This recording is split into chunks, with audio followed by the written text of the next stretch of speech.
मामा कहानी कुएं से टीवी। पानी भर रही थी। अरे तुम लोगों ने सुना, अपनी वो कौशल्या की कुंवारी बेटी पायल एक बार फिर से माँ बनने वाली है। अरे तो इसमें चौंकने वाली क्या बात है? इससे पहले तो वो ना जाने कितनी बार प्रेग्नेंट हो चुकी है। इस लड़की ने तो हमारी नाक कटा रखी है। उसका बाप हमारे गांव का सरपंच है, इसीलिए हम उसे कुछ बोल भी नहीं सकते। दूर से कौशल्या की बहू राधा ने उन औरतों की बातें सुन ली। उसे ससुराल आए हुए सिर्फ एक हफ्ता हुआ था। ये गांव की औरतें पायल के बारे में कैसी बातें कर रही हैं? पायल फिर से माँ बनने वाली है। इसका क्या मतलब कि इससे पहले भी वो कई बार माँ बन चुकी है? कहीं मेरी शादी गलत घर में तो नहीं हो गई? मुझे पता लगाना होगा। खैर राधा घर आ गई और सीधा पायल के कमरे में चली गई। तभी पायल जल्दी जल्दी कोई कागज छुपाने लगी। अरे क्या हुआ भाभी? अचानक मेरे कमरे में भैया से झगड़ा हो गया क्या? नहीं पायल, मैं तुमसे कुछ बात करना चाहती हूँ। हाँ, आप बाहर हॉल में बैठिए, मैं बस आती हूँ थोड़ा काम खत्म करके। राधा को कुछ समझ नहीं आया। वो बेचारी बाहर आकर बैठ गई। फिर पायल भी सारे कागज अलमारी में छुपाकर बाहर आ गई। तभी राधा ने कहा, पायल तुम्हारी उम्र तो मुझसे भी ज्यादा लगती है, फिर तुम्हारे माँ बाप ने तुम्हारी शादी पहले क्यों नहीं की? गांव में अगर लड़की की उम्र कम भी हो तो भी पहले लड़की की शादी की जाती है। बेटा भले ही बड़ा हो, उसकी शादी बाद में की जाती है। अच्छा तो ये बात करनी थी। देखिए भाभी, मुझे शादी वादी करनी ही नहीं है। हाँ, जब बिना शादी के ही सारे मजे कर रही है तो शादी की क्या जरूरत? पर पता नहीं उन बच्चों का ये करती क्या होगी। क्या हुआ भाभी, क्या सोचने लगी? अब कुछ नहीं। खैर पायल एक बार फिर से अपने कमरे में चली गई। धीरे धीरे रात होने लगी। राधा बेचारी किचन में जाकर खाना बनाने लगी, लेकिन उसके मन में बार बार पायल का ही ख्याल आ रहा था। पता नहीं कहाँ फंस गई मैं। गांव की औरतों के मुताबिक मेरी ननद इससे पहले भी कई बार माँ बन चुकी है। चरित्रहीन परिवार में फंस गई मैं तो। तभी वहां पर उसकी सास आ गई। उसने राधा की बातें सुन ली। ये क्या बड़बड़ा रही हो बहू? तुम्हें हमारा परिवार चरित्रहीन लगता है?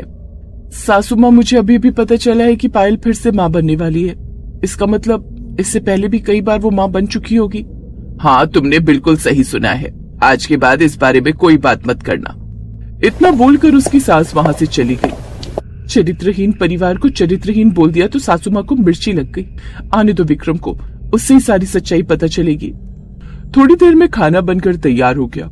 उसका पति विक्रम भी काम से घर लौट आया और पूरा परिवार एक साथ बैठकर खाना खाने लगा। लेकिन पायल वहां मौजूद नहीं थी। अरे कौशल्या, हमारी पायल बिटिया एक बार फिर से गर्भवती हो गई है। उसका ख्याल रखना। जाओ पहले उसको खाना देकर आओ, हम लोग बाद में खा लेंगे। अपने ससुर के मुंह से ये सुनकर राधा दंग रह गई। खैर उसकी सास एक थाली लेकर पायल के कमरे की तरफ चली गई। ससुर जी, आप तो इस गांव के सरपंच हैं, समझदार भी लगते हैं, फिर आपको ये सब गलत नहीं लगता?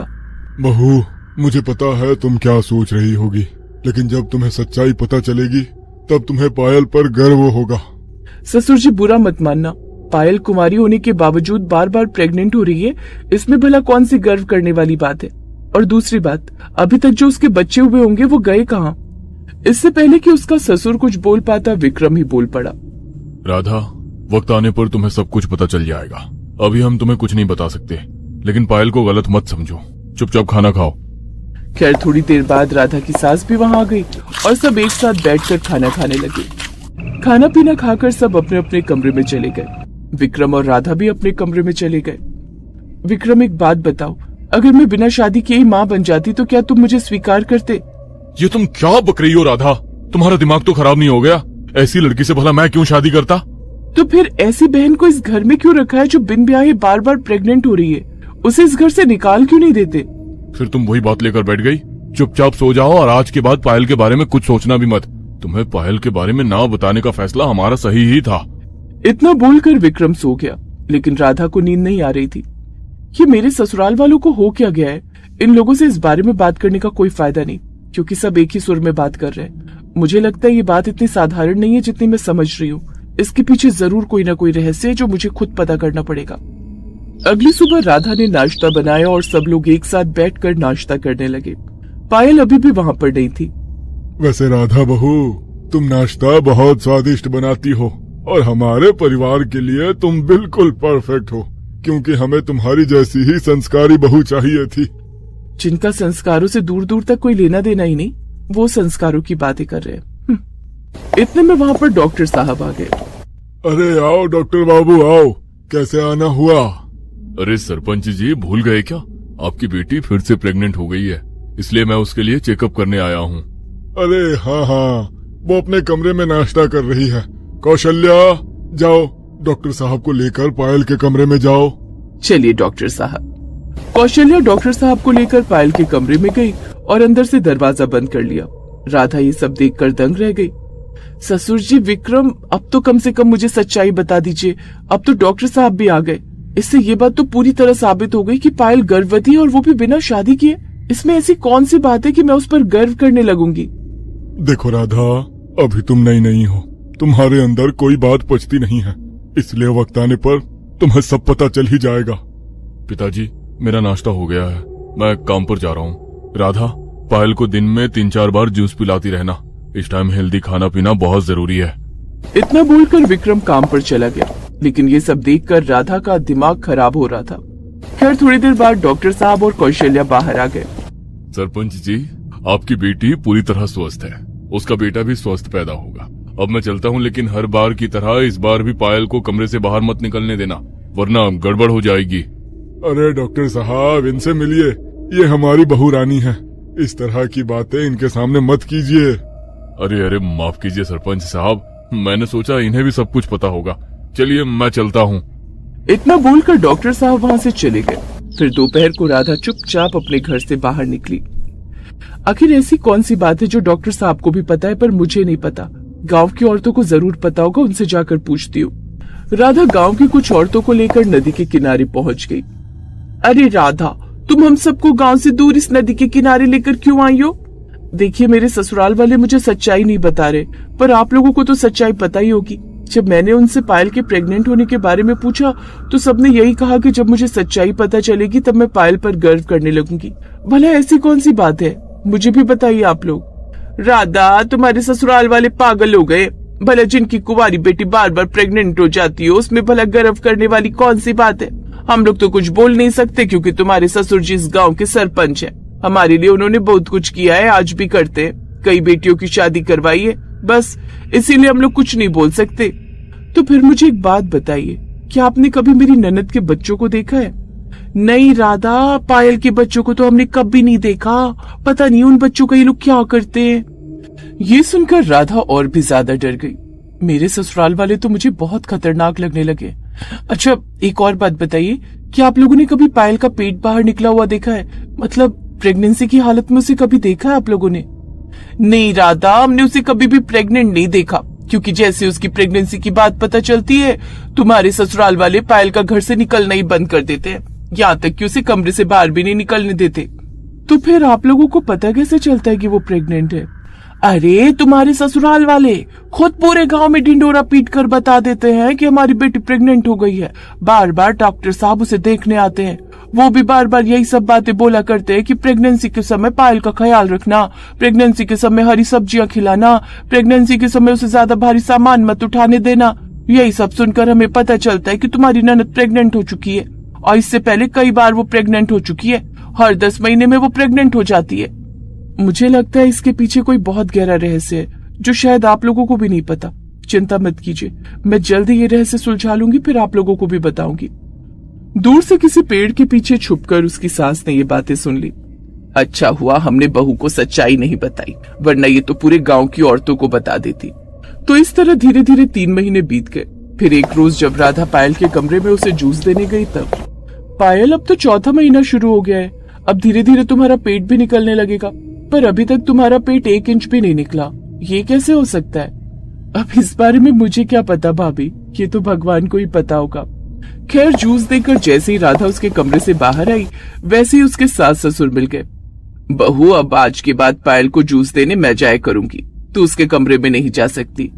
क्यों नहीं जा सकती सासू माँ, वो मेरी ननद है। बहू, अपनी सास से जुबान नहीं लड़ाना चाहिए, इन्होंने जो कहा है मान लो। उस दिन के बाद राधा को पायल से मिलने ही नहीं दिया गया। धीरे धीरे 9 महीने बीत गए। एक रोज जब सारे लोग बैठकर नाश्ता कर रहे थे, तभी पायल अपने कमरे से जोर से चीखी, माँ, मेरे पेट में बहुत तेज दर्द हो रहा है। विक्रम बेटा, जल्दी से डॉक्टर साहब को बुला ले। डिलीवरी का वक्त हो गया। और राधा, तू अपने कमरे से वो टॉर्च लेकर आ जो तू दहेज में लेकर आई थी, उसकी जरूरत पड़ेगी। ठीक है सासू माँ। राधा जैसे ही अपने कमरे के अंदर गई वैसे ही बाहर से उसकी सास ने कुंडी बंद कर ली। अरे सासू माँ, दरवाजा खोलिए, मुझे कमरे में क्यों बंद कर दिया? लगभग 6 घंटे बाद उसकी सास ने दरवाजा खोला। राधा जब बाहर आई तो इस बार उसके सास, ससुर, विक्रम और पायल सब लोग खाने की टेबल पर बैठे थे। सासू माँ, आपने दरवाजा क्यों बंद कर दिया था? और पायल, तुम्हारा पेट भी नहीं निकला हुआ है, लगता है डिलीवरी हो गई। हाँ हाँ, उसकी डिलीवरी हो गई, डॉक्टर साहब भी चले गए। तू बोलती ज्यादा है ना, इसलिए हमने तुझे कमरे में बंद कर दिया था। अब ज्यादा सवाल जवाब मत करना। तो इस तरह एक बार फिर से उन लोगों ने राधा को चुप करा दिया। अब पायल भी बाहर निकलने लगी थी, इसलिए एक रोज राधा ने अकेले में पायल से पूछा, पायल, तुम्हारी डिलीवरी तो हो गई, लेकिन बच्चा कहाँ गया? मुझे उसके साथ खेलना है। भाभी, वो जहाँ भी है सुरक्षित है, आप इस बारे में प्लीज मत पूछिए। इतना बोलकर पायल वहां से चली गई। अगले दिन पायल चुपके से अपने घर से निकली। राधा ने उसे जाते हुए देख लिया। पायल अकेले कहाँ जा रही है? मैं इसकी भाभी हूँ, मुझे तो साथ में लेकर जाना चाहिए था। इसका पीछा करना पड़ेगा, शायद तभी उस रहस्य से पर्दा उठ पाएगा। राधा पायल का पीछा करने लगी। पायल उस गांव के बाहर किसी सुनसान इलाके में एक बहुत ही पुराने बड़े से घर के अंदर घुस गई। राधा भी पीछे पीछे पहुंच गई। उसने खिड़की से देखा कि पायल बहुत सारे 5-6 साल के बच्चों के साथ खेल रही थी। माँ, आप 9 महीने बाद हमसे मिलने आई हो, हमें आपकी बहुत याद आ रही थी। क्या करूं बच्चों, मजबूरी कुछ ऐसी थी जो तुम लोगों को नहीं बता सकती। चलो आज हम सब लोग खाना खाने बाहर जाएंगे। तभी वहाँ पर एक बुजुर्ग आदमी आ गया। अरे पायल बिटिया, आ गई तुम। तुम्हारे नए बच्चे को सुला कर आ रहा हूँ। बच्चों, अब तो तुम्हारी माँ हर रोज तुमसे मिलने आया करेगी। चलो, मैं भी चलता हूँ तुम लोगों के साथ। ये सब आखिर हो क्या रहा है? ये बूढ़ा आदमी कौन है? ये पायल का पति तो हो नहीं सकता। इस आदमी से अकेले में मिलना पड़ेगा किसी दिन। खैर कुछ दिनों बाद गांव वाले सरपंच जी की हवेली आ गए। सरपंच साहब, हम आपकी बहुत इज्जत करते हैं, क्योंकि आपने हम सब के लिए बहुत कुछ किया है। अरे ऐसा सरपंच आज की दुनिया में किसी गांव को नहीं मिलेगा। लेकिन आपके घर में जो चल रहा है, इससे हमारे गांव की बदनामी हो रही है। हाँ, आपकी बेटी बार बार प्रेग्नेंट हो जाती है, उसके बच्चे का भी पता नहीं चलता। क्या हो रहा है ये सब? आपकी बेटी का या तो शादी कर दीजिए या तो इस गांव से बेदखल कर दीजिए। अब हमसे नहीं देखा जाएगा। हाँ। इतने में वहाँ पर ममता उस बुजुर्ग आदमी को लेकर आ गई। उसके साथ सभी बच्चे भी थे। माँ, आज के बाद हम यहाँ रहेंगे। उन्हें इस तरह वहाँ देखकर पायल के साथ साथ सारे लोग दंग रह गए। माँ, लगता है अब सारा सच गांव वालों को बताना ही पड़ेगा। माँ, मेरे बच्चों को अंदर ले जाइए। चलो बच्चों, मैं तुम्हारी नानी हूँ। चलो नानी। ममता की सास सारे बच्चों को लेकर घर के अंदर चली गई। तभी गांव वाले बोले, सरपंच जी, ममता, पायल, ये सब क्या है? मैं बताता हूँ।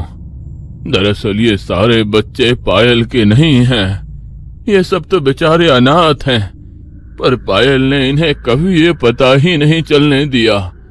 इन सबको लगता है कि पायल ने ही इन्हें अपनी कोख से जन्म दिया है। वो कैसे? मेरे पिताजी ने पूरी जिंदगी समाज सेवा की है। मेरे अंदर भी उनके ही गुण हैं। मैं एक एनजीओ से जुड़ी हुई हूँ। जो लोग अपने अपने बच्चों को कूड़ेदान में या हॉस्पिटल में छोड़कर चले जाते थे, उन्हें मैं और ये काका अपने एनजीओ में ले आते थे। पर मैं नहीं चाहती थी कि जब ये बच्चे बड़े हो तो उन्हें ये पता चले कि हम इन्हें कचरे से उठाकर लाए थे। इसीलिए जब भी हमें कोई बच्चा मिलता, मैं आप सबके सामने प्रेग्नेंट होने का नाटक करती थी। उस बच्चे को हम बाकी बच्चों से अलग रखते थे।